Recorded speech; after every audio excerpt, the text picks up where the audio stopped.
여러분, 세상에 이런 말이 있습니다. 사는 건 버티는 일이고 버틴 사람에게 말할 자격이 생긴다. 오늘 이야기는 20년을 버틴 한 사람의 고백입니다. 매달 20만 원, 한 달도 거르지 않고 시부모님께 용돈을 챙겨 들여온 작은 며느리 한정희 씨. 명절이면 가장 먼저 일어나 전골 육수 올리고 늦게 잠드는 사람. 그런데도 그녀의 이름은 늘 작은 애였습니다. 그 희생의 결과는 무엇이었을까요? 돈 봉투 하나로 효도 다 했다고 생색내는 형님은 명절마다 빠지면서도 큰 소리쳤습니다. 나는 안 가도 되지? 너가 있으니깐 너가 시다바리처럼 하면 돼. 그리고 또 말합니다. 나는 큰며느리라 귀한 자리 지켜야 해. 넌 그냥 허드레실이나 해. 여러분, 들으셨습니까? 돈 봉투 하나면 효자가 되고 몸으로 희생하는 며느리는 시다바리 취급을 받는 집안. 속이 뒤집히지 않으십니까? 더 기막힌 건 시어머니의 태도였습니다. 큰애는 돈 줬으니 됐다. 작은애야, 내가 일 좀 더 해라. 너는 친정 타령 좀 그만해. 결혼했으면 이제 부모는 시부모뿐이야. 그 한마디 한마디는 며느리의 가슴에 못이 되어 박혔습니다. 20년 동안 친정 한 번 제대로 못 가고 단 한 번도 위로받지 못한 삶. 그 모든 희생은 당연시되고 오히려 작은애라 불리며 무시받았습니다. 여기서 끝이 아닙니다. 결혼을 앞둔 시누이는 신랑감을 데려오면서 기가 막힌 말을 퍼부었습니다. 언니는 돈 안 냈잖아요. 그러니까 몸으로라도 때우셔야죠. 그리고 또 비수를 꽂습니다. 큰언니는 봉투로 다 해결했는데 언니는 뭐 했어요? 결국 집안 멋은 노릇밖에 없잖아요. 여러분, 이건 단순한 막말이 아닙니다. 20년 동안 쌓아온 며느리의 정성을 무시하는 모욕 그 자체였습니다. 여러분, 이런 상황이라면 어떻게 하시겠습니까? 친정길조차 막히고 몸은 부서져라 일만 했는데 돌아오는 건 모욕뿐. 돈으로 생색내는 형님, 차별만 하고 돈만 밝히는 시어머니, 막말을 쏟아내는 시누이. 삼각 압박 속에서 결국 작은 며느리의 눈에서 눈물이 터져 나왔습니다. 하지만 이번에는 울고만 있지 않았습니다. 20년 동안 참고 눌러왔던 한마디가 마침내 터져 나옵니다. 돈이면 효도고 몸이면 노예입니까? 저는 더는 못합니다. 저도 저희 집에서는 정말 소중한 딸이라고요. 그 순간 식탁 위가 쩌렁 울렸습니다. 국자는 바닥에 떨어졌고 집안 공기는 얼어붙었습니다. 시어머니도 형님도 시누이도 말문이 막혔습니다. 그리고 주인공은 남편을 똑바로 바라보며 말합니다. 당신과 이 집안, 나는 이제 그만하겠습니다. 너무 지쳐요. 이혼합시다. 여러분, 오늘 사연은 단순한 집안 싸움이 아닙니다. 희생을 당연시하고 돈 봉투에만 웃음 짓는 어이없는 이야기입니다. 과연 이 며느리의 결단은 어떤 결과를 불러올까요? 끝까지 지켜봐 주시기 바랍니다. 과연 우리 한정희 며느리는 무슨 일이 있을까요? 어떤 사연, 어떤 운명이 기다리고 있을까요? 안녕하세요. 도깨비 사연입니다. 오늘도 찾아와 주셔서 대단히 감사드립니다. 구독과 좋아요 눌러주신다면 이런 이야기를 더 많은 분들과 나누실 수가 있습니다. 정말 충격적인 이야기 지금부터 시작합니다. 저는 한정희입니다. 52살, 결혼한 지 꼬박 20년이 되었어요. 매달 20일이면 어김없이 통장에서 20만 원을 뽑아 시부모님께 드렸습니다. 한 달도 빠뜨린 적이 없어요. 겨울에 손이 갈라져 피가 날 때도, 허리가 아파 꼼짝할 수 없을 때도 말이죠. 그래도 시댁은 챙겨야지. 스스로에게 이렇게 다독이며 버텨왔어요. 명절 때면 새벽 4시부터 일어나 장을 보러 갔습니다. 갈비찜에 잡채, 전 부치기에 나물 무치기까지. 손목이 저려와도 다리가 부어올라도 멈출 수 없었어요. 정희야, 고생했어. 그런데 시어머니가 제 이름을 부른 적은 거의 없었습니다. 항상 작은애였어요.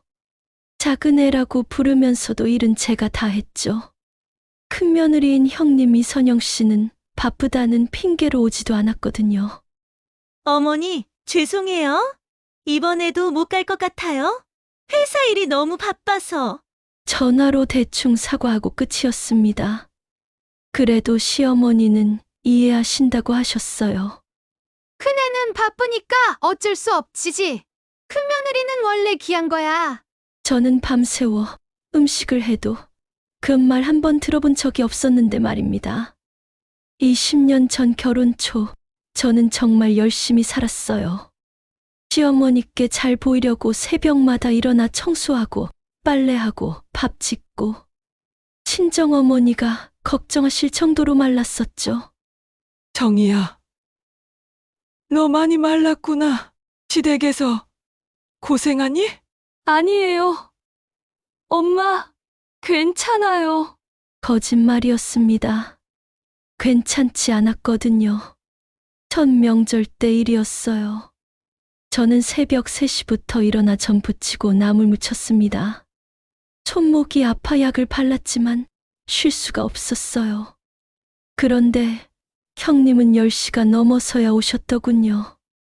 손에는 백화점 쇼핑백만 들고 말이에요. 어머니, 선물이에요. 시어머니는 그 선물을 받아들고 환하게 웃으셨습니다. 큰애가 효자구나. 고마워라. 제가 새벽부터 준비한 건 당연한 거고 형님이 사온 선물은 효도였어요. 그때부터 알았죠. 이 집에서 제 위치가 어디인지 말입니다. 시간이 흐를수록 상황은 더 심해졌어요. 형님은 점점 오지 않았고 저는 점점 더 많은 일을 맡게 됐죠. 작은애야, 큰애는 바쁘니까 내가 좀 더 해야지. 시어머니의 말씀이었습니다. 바쁘다는 이유로 모든 게 용서되는 거였어요. 저도 직장을 다녔습니다. 하지만 제가 바쁘다고 하면 핀잔만 들었죠. 시집 와서 직장 다니는 게 어디 있어? 집안일이 우선이지. 그래서 결국 직장을 그만뒀어요. 온전히 시댁 일에만 매달리게 됐습니다. 매달 용돈 20만 원은 제가 친정에서 받은 용돈이었어요. 친정아버지가 몰래 주신 돈으로 시부모님께 용돈을 드리고 있었던 거죠. 정희야, 이 돈 받아라. 시댁에서 무시당하지 말고. 친정아버지의 마음을 알기에 더 슬펐습니다. 친정에서 받은 돈으로 시댁에 효도하고 있다니. 이런 아이러니가 어디 있을까요? 아들만 셋인 시댁에서 저는 유일한 며느리가 아니었어요. 큰 며느리 형님이 있었거든요. 하지만 형님은 항상 바쁘다는 핑계로 시댁 일에는 관심이 없었습니다. 동서 나는 직장 다니느라 바빠서 못 가. 동서가 좀 해줘, 부탁할게. 형님이 항상 하시는 말이었어요. 형님도 직장을 다니시지만 저도 처음엔 직장을 다녔거든요. 하지만 저에게는 그런 핑계가 통하지 않았습니다. 결혼 3년 차에 첫 아이를 가졌을 때도 마찬가지였어요. 임신 8개월에 추석을 맞았는데 시어머니는 당연히 제가 할 거라고 생각하셨죠. 작은애야, 배불러도 할 수 있잖니. 큰애는 바빠서 못 오니까. 배가 불러 허리가 아파 죽을 것 같았지만 혼자서 다 준비했어요. 그때 형님은 해외여행을 가셨더라고요. 20년 동안 제가 들인 돈만 계산해봐도 4,800만 원이에요. 적은 돈이 아니죠. 하지만 그 돈은 당연한 것이고 제 노동도 당연한 것이었습니다. 남편 이종국 씨에게 하소연해봐도 소용없었어요. 여보, 그냥 참아. 어머니, 성격 알잖아. 참으라는 말만 반복했죠. 자기 아내 편을 한 번도 들어본 적이 없었습니다. 어느 날은 정말 화가 나서 따졌어요. 당신은 왜 항상 어머니 편만 드시나요? 저도 당신 아내인데. 여보, 목소리 좀 낮춰. 어머니가 들으면 어떡해. 또 그런 대답이었습니다. 어머니 눈치만 보고 아내는 뒷전이었죠.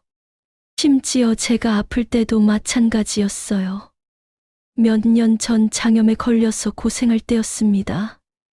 열이 39도까지 올랐는데도 시어머니는 제게 밥을 해달라고 하셨어요. 작은 애야, 나이 드니까 입맛이 없어. 미역국 좀 끓여줄래? 그때도 남편은 아무 말 안 했어요. 아내가 아픈데 어머니 밥을 해달라고 하시는 게 당연한 건가요? 그렇게 20년을 살았어요. 희생하고 참고 또 참으면서 말이죠. 이웃집 아주머니들은 저를 보며 말했어요. 덩이 씨는 정말 착해. 시어머니께 그렇게 잘하기가 쉽지 않은데. 착한 게 아니었습니다. 그냥 다른 선택이 없었던 거예요. 화가 나도 참아야 하고, 억울해도 참아야 하고, 서러워도 참아야 하는. 그게 며느리의 숙명인 줄 알고 살았습니다. 친구들을 만나면 이런 얘기를 들었어요. 정희야, 요즘은 며느리가 그렇게까지 안 해도 돼. 너무 헌신적으로 살지 마. 맞아? 큰 며느리는 뭐 하는데 너만 그렇게 고생해? 친구들 말이 맞았어요. 하지만 이미 20년 동안 이렇게 살아왔는데 지금 와서 바꿀 수 있을까요? 하지만 속으로는 계속 생각했어요. 언제까지 이렇게 살아야 하나? 내 인생은 언제 시작되는 걸까? 형님은 왜 아무것도 안 하는데 큰 며느리라고 대접받을까? 그런 생각들이 20년 동안 제 마음속에 쌓이고 쌓였습니다. 언젠가는 터질 수밖에 없는 시한폭탄처럼 말이에요. 어떤 날은 거울을 보며 생각했어요. 나는 누구를 위해 살고 있는 걸까? 내 20년은 대체 뭐였을까? 그런 의문들이 점점 커져가고 있었습니다. 특히 명절 때마다 더욱 심했어요. 형님은 전화 한 통으로 끝이고 저는 일주일 전부터 준비에 매달렸죠. 장보기부터 시작해서 음식 준비, 청소, 상차림까지. 모든 게 제 몫이었어요. 큰 며느리는 원래 그런 거야. 작은 며느리가 다 해야지. 시어머니의 말씀이었습니다. 원래 그런 거라니. 누가 정한 법인가요? 그런데도 저는 계속 참았어요. 20년 동안 그래왔으니까요. 다른 선택이 있다고 생각해 본 적도 없었습니다. 하지만 마음 깊은 곳에서는 분노가 쌓이고 있었어요. 언젠가는 폭발할 수밖에 없는 감정들이 말입니다. 추석이 다가왔습니다. 이번에도 형님은 오지 않을 거라는 걸 알고 있었어요. 어머니, 죄송합니다. 이번에 제주도 여행 예약해놨거든요. 예상대로 형님 이선영 씨가 전화를 했습니다. 대신 200만 원 봉투 보내드릴게요. 동서가 잘 준비해 주실 거예요. 동서라고 부르는 건 좋았지만 결국 일은 제가 다 하라는 거였죠. 형님은 항상 이런 식이었어요. 돈으로 모든 걸 해결하려고 하시더라고요. 시어머니는 환하게 웃으셨어요. 그래, 큰애야. 여행 잘 다녀와라. 돈은 고맙다. 200만 원이면 모든 게 해결되는 거였습니다. 저의 20년 노동보다 봉투 하나가 더 값진 거였죠. 택배로 온 봉투를 받아들고 시어머니가 말씀하셨습니다. 이거 봐라. 큰애는 역시 다르네. 이렇게 두툼하게. 200만 원이면 우리 몇 달치 생활비야. 그 순간 제 가슴이 무너져 내렸어요. 내가 20년 동안 한 게 뭐였을까 싶었습니다. 매달 20만 원씩 4,800만 원을 들였지만 한 번도 이렇게 기뻐하신 적이 없었거든요. 오히려 당연하다는 듯이 받으셨죠. 큰며느리는 역시 격이 달라. 돈 버는 능력도 있고. 시어머니가 계속 형님을 칭찬하셨어요. 저는 돈을 못 버는 무능한 며느리 취급이었죠. 작은애야, 이번 추석 상차림 잘 부탁한다. 큰애가 돈도 보냈으니 음식도 제대로 해야지. 시어머니가 제게 말씀하셨습니다. 봉투는 꼭 쥐고 계시면서 말이에요. 저는 속이 끓어올랐지만 참았습니다. 20년 동안 그래왔듯이 말이죠. 하지만 마음 한구석에서는 분노가 치솟았어요. 내 20년 노동은 봉투 한 장 값도 못 되는 건가? 그날 밤 형님이 전화를 또 했어요. 동서, 미안해. 이번에도 못 가서. 괜찮아요. 형님, 잘 쉬다 오세요. 그래도 200만 원 보냈잖아. 동서는 돈 없으니 몸으로라도 때워. 전화기 너머로 들려온 말에 제 손이 떨렸습니다. 몸으로 때우라니. 20년 동안 매달 용돈 들인 제가 몸으로 때우라는 말을 듣고 있었어요. 형님, 저도 매달 용돈 드리고 있어요. 아, 그거? 그건 당연한 거 아니야? 나는 특별히 보내는 거고. 당연한 거라고 했습니다. 제 희생은 당연하고 형님의 돈은 특별한 거였어요. 전화를 끊고 나서 한참을 멍하니 앉아 있었어요. 가슴 속이 답답하고 숨이 막히는 것 같았습니다. 새벽 4시에 일어나 장을 보러 갔습니다. 갈비 5kg에 각종 나물 재료들까지 손수레에 가득 담으며 눈물이 날 뻔했어요. 형님은 제주도에서 맛있는 음식 먹고 있을 텐데 저는 여기서 무엇을 하고 있는 건지 모르겠었습니다. 시장 아주머니가 갈비를 포장해주며 말했어요. 정희 씨, 이번에도 혼자 준비하시네요. 큰 며느리분은 안 오시나? 여행 가셨어요. 아이고, 그럼 이 많은 걸 혼자서? 큰 며느리는 참 편하겠어요. 시장에서 만난 다른 아주머니가 말했어요. 정희야, 너 혼자 다 준비하니? 큰 며느리는 어딨어? 여행 가셨어요. 대신 돈 보내셨죠. 아이고, 요즘 큰 며느리들은 편하게 사네. 돈만 보내면 되니까. 너같이 착한 작은 며느리가 있어서 그런 거야. 그 말이 제 마음에 박혔습니다. 정말 그런 거였어요. 돈만 있으면 효도하는 거고 저 같은 사람은 그냥 일만 하면 되는 거였죠. 우리 집도 그래. 큰 며느리는 돈만 대고 작은 며느리가 다 해. 요즘 세상이 그래. 다른 아주머니도 거들었어요. 저만 그런 게 아니었구나 싶으면서도 위안이 되지는 않았습니다. 그래도 시어머니는 큰 며느리가 더 고맙겠지. 돈이 최고야. 돈이. 그 말을 들으니 더 속상했어요. 제가 20년 동안 한 모든 것들이 무의미하게 느껴졌습니다. 집으로 돌아와 하루 종일 요리했습니다. 갈비찜 끓이고 전 부치고 나물 무치고 다리가 퉁퉁 부었지만 쉴 수가 없었어요.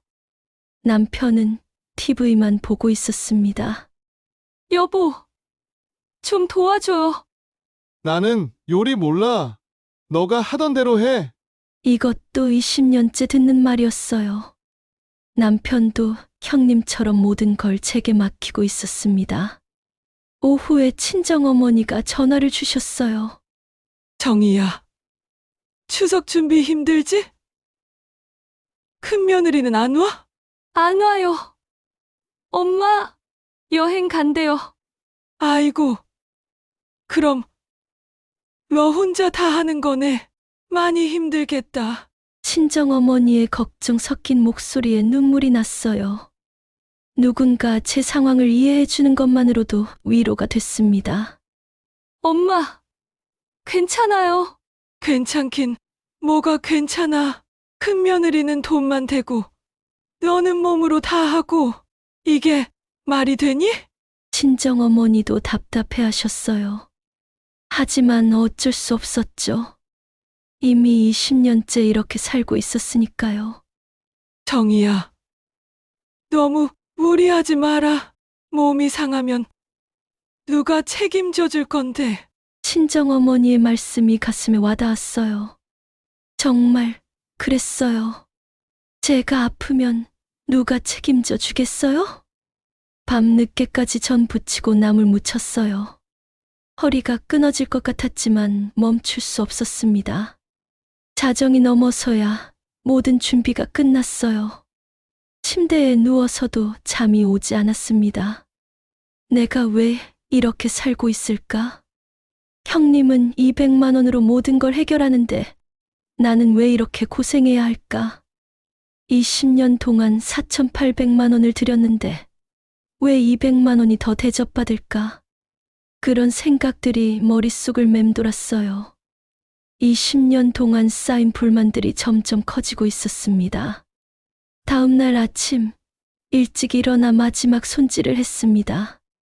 온몸이 욱신거렸지만 추석이니까 참아야 했어요. 그런데 시어머니가 또 말씀하셨어요. 작은 애야, 큰애 돈까지 받았으니 이번엔 정말 잘해야 한다. 음식간 맞추고 상차림도 예쁘게 하고.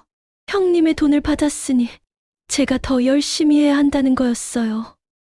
제 20년 헌신은 당연한 거고 형님의 200만 원은 특별 대우를 받는 거였죠. 큰애가 돈 보낸 걸 생각하면 고마워서라도 잘해야지. 시어머니가 계속 말씀하셨어요. 저에 대한 고마움은 한 번도 표현해 보신 적이 없으면서 말이에요. 그 순간 가슴 깊숙한 곳에서 뭔가가 꿈틀거렸습니다. 더 이상 참을 수 없다는 신호였을지도 모르겠어요. 제가 20년 동안 해온 모든 것들이 한순간에 무너지는 기분이었습니다. 추석 당일 아침, 저는 5시부터 일어나 음식 마무리를 했습니다. 시어머니는 거실에서 TV를 보고 계셨어요. 작은 애야, 밥상 차리는 거 좀 더 신경 써서 해라. 네. 어머니, 큰애가 돈도 보냈는데 음식이 부실하면 안 되잖니? 또 형님 얘기였습니다. 돈 보낸 걸로 평생 우위를 점하는 것 같았어요. 부엌에서 땀을 뻘뻘 흘리며 상을 차리고 있는데 시어머니가 들어오셨습니다. 작은 애야, 큰애는 돈 줬으니 됐고 너는 손발 좀 더 놀려라. 그 순간 제 손이 떨렸어요. 국자를 들고 있던 손이 덜덜 떨렸습니다. 20년 동안 매달 20만 원씩 들인 제가 손발을 놀리라는 얘기를 듣고 있었어요. 형님이 보낸 200만 원 한 번이 제 240만 원보다 큰 건가 싶었죠. 어머니. 저도 매달 용돈 드렸는데. 그건 당연한 거 아니야? 시부모 용돈 드리는 게 당연하지. 당연하다고 하셨습니다. 제 20년은 당연한 거고 형님의 200만 원은 고마운 거였어요. 남편 이종국 씨가 부엌으로 왔습니다. 여보, 뭐 하는 거야? 빨리 상 차려. 여보, 어머니가 너무 하시는 것 같아요. 쉿, 목소리 좀 낮춰. 어머니 들으면 어떡해. 또 그런 말이었습니다. 어머니 눈치만 보고 제 마음은 전혀 헤아려 주지 않았어요. 상을 다 차리고 나니 오후 2시였습니다. 아침부터 계속 서 있었던 다리가 후들후들했어요. 그런데 시어머니가 또 말씀하셨습니다. 이거 간이 좀 안 맞네. 작은 애가 요리 실력이 늘지 않아. 20년 동안 해온 요리에 대해 그런 말씀을 하시는 거였어요. 형님이 만든 음식은 먹어본 적도 없으시면서 말이죠. 저는 참을 수 없었습니다. 하지만 참아야 했어요. 20년 동안 그래왔던 것처럼 말입니다. 부엌에서 혼자 설거지하며 눈물을 흘렸어요. 이게 제 인생인가 싶었습니다. 이번 명절은 더 특별했습니다. 시누이 이수정이 남자친구를 데려온다고 했거든요. 시어머니는 며칠 전부터 난리가 났었어요. 작은 애야, 이번엔 정말 잘해야 한다. 수정이가 신랑감 데려오는데. 네. 어머니, 신경 써서 준비하겠습니다. 상차림도 평소보다 더 푸짐하게 하고 청소도 완벽하게 해야 해. 모든 일이 제 몫이었습니다. 당연히 형님은 바빠서 못 간다고 했죠. 대신 이번엔 300만 원을 보냈습니다. 큰애가 이번엔 300만 원이나 보냈네. 역시 큰 며느리야. 시어머니는 기분이 좋아 보이셨어요. 드디어 당일 신우이가 남자친구와 함께 왔습니다. 저는 새벽부터 준비한 음식들을 정성스럽게 차렸어요. 어머, 언니? 고생 많으셨네요. 신우이가 인사했습니다. 하지만 그 톤이 어딘지 건성이었어요. 상에 앉아 음식을 먹던 신우이가 갑자기 말했습니다. 언니는 돈 안 냈잖아요. 그러니까 몸으로라도 때우셔야죠. 순간 제가 들고 있던 수저가 떨어질 뻔했어요. 아가씨, 지금 뭐라고 하셨어요? 그게 말이에요? 솔직한 얘기잖아요. 큰언니는 300만 원 보내셨는데 언니는 뭐 했어요? 남자친구 앞에서 이런 말을 하는 거였어요. 제가 20년 동안 들인 돈은 안중에도 없었습니다. 시어머니도 거들었어요. 맞는 말이야. 큰애는 돈으로 효도하고 작은애는 몸으로 효도하는 거지. 그 순간 눈물이 왈칵 쏟아질 뻔했습니다. 남편은 고개만 숙이고 있었어요. 언니, 결국 집안 멋은 노릇밖에 할 수 없잖아요. 신우이의 말이 제 가슴에 비수처럼 박혔습니다. 집안 머슴이라니. 저는 화장실로 뛰어가 혼자 울었어요. 20년 동안 참아온 모든 것들이 터져 나오는 것 같았습니다. 화장실에서 나와 다시 부엌으로 갔습니다. 신우이와 남자친구가 여전히 떠들고 있었어요. 언니가 그 정도는 해야 체면이 서죠. 내 결혼식 때도 언니가 다 준비해 주셔야 해요. 더 이상 참을 수 없었습니다. 제가 들고 있던 국자를 탁 내려놓았어요. 잠깐만요. 온 집안이 순간 조용해졌습니다. 돈이면 효도고, 몸이면 노예입니까? 제 목소리가 떨리고 있었어요. 하지만 멈출 수 없었습니다. 형님은 돈으로 생색내고, 저는 몸으로 부려먹히고, 이게 어머니가 말하는 가족입니까? 시어머니가 깜짝 놀라셨어요. 이 사람이 갑자기 왜 이래? 20년 동안 매달 20만 원씩 드린 게 4,800만 원입니다. 제가 소리쳤어요. 그 돈은 당연한 거고, 형님이 보낸 돈만 고마운 거예요? 정희야, 목소리 좀 낮춰. 남편이 말했지만 저는 멈추지 않았습니다. 아가씨, 저한테 뭐라고요? 나를 머슴이라고 했죠. 그럼 아가씨는 뭔데요? 시집도 안 간 주제에 시집 온 사람을 무시해요? 신우이가 당황했어요. 언니가 왜 갑자기? 갑자기가 아니야. 20년 동안 참아온 거야. 식탁이 덜컥 흔들렸습니다. 제가 너무 흥분해서 식탁을 치고 있었거든요. 저는 이제 더 못하겠습니다. 온 집안 공기가 얼어붙었어요. 제 폭발 이후 집안은 완전히 조용해졌습니다. 신우이의 남자친구는 어색해하며 자리를 떴어요. 시어머니가 떨리는 목소리로 말씀하셨습니다. 정희야, 너 지금 뭐 하는 거야? 어머니, 저는 더 이상 못하겠습니다. 눈물이 주르륵 흘렀어요. 하지만 이제는 서러운 눈물이 아니었습니다. 20년 동안 참고 살았어요. 매달 용돈 드리고, 명절마다 혼자 준비하고. 남편이 다가왔습니다. 여보, 진정해. 가족끼리 이럴 일은 아니잖아. 가족이요? 저는 남편을 똑바로 쳐다봤어요. 종국 씨, 당신은 20년 동안 한 번이라도 제 편을 들어봤나요? 그게 무슨... 한 번도 없었어요. 항상 어머니 편, 형님 편이었죠. 제 목소리가 차분해졌습니다. 더 이상 흥분하지 않았어요. 종국 씨, 저는 더는 이 집안의 며느리로 살 수 없습니다.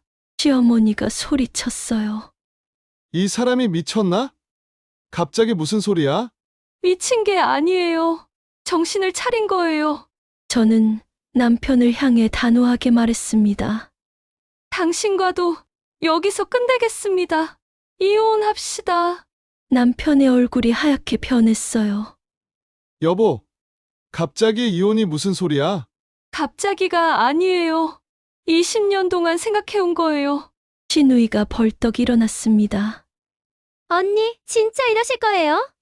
우리 오빠 어떻게 할 건데요? 그건 당신들이 알아서 하세요. 저는 앞치마를 벗어 식탁 위에 던졌습니다. 20년 동안 제가 해온 일들, 이제 다른 사람이 해보세요. 시어머니가 떨리는 목소리로 말씀하셨어요. 정희야, 내가 나가면 이 집은 어떻게 하니? 그동안 잘 굴려왔잖아요. 큰 며느리가 돈 보내주니까 다 해결되는 거 아니에요? 저는 현관으로 향했습니다. 정희야, 진짜 나갈 거야? 남편이 뒤따라왔지만 저는 돌아보지 않았어요. 20년 동안 고생했습니다. 이제 제 인생을 살겠어요. 문을 열고 나서며 마지막으로 말했습니다. 앞으로는 형님이 몸으로도 효도해보세요. 그렇게 저는 20년 억눌린 삶을 뒤로 한 채 강당이 문을 나섰습니다. 뒤에서 들리는 소리들은 더 이상 제 일이 아니었어요. 명절마다 되풀이되는 차별과 모욕 속에서 우리는 중요한 진실을 잊고 살아갑니다. 며느리라는 이름으로 당연히 희생해야 한다고 여겨온 20년. 하지만 그 안에도 한 사람의 인생과 마음이 있습니다. 돈으로 효도를 대신할 수는 있어도 진심 없는 돈은 결국 빈 껍데기에 불과합니다. 정성과 마음이 없는 봉투는 오래 가지 못하지만 작은 손길과 따뜻한 말 한마디는 평생 남습니다. 며느리도 소중한 딸이자 아내이자 엄마입니다. 그녀의 희생과 눈물을 당연시한다면 그 가정은 결국 무너집니다. 진정한 효도는 돈이 아니라 마음입니다. 그리고 그 마음은 서로를 존중하는 데서 시작됩니다.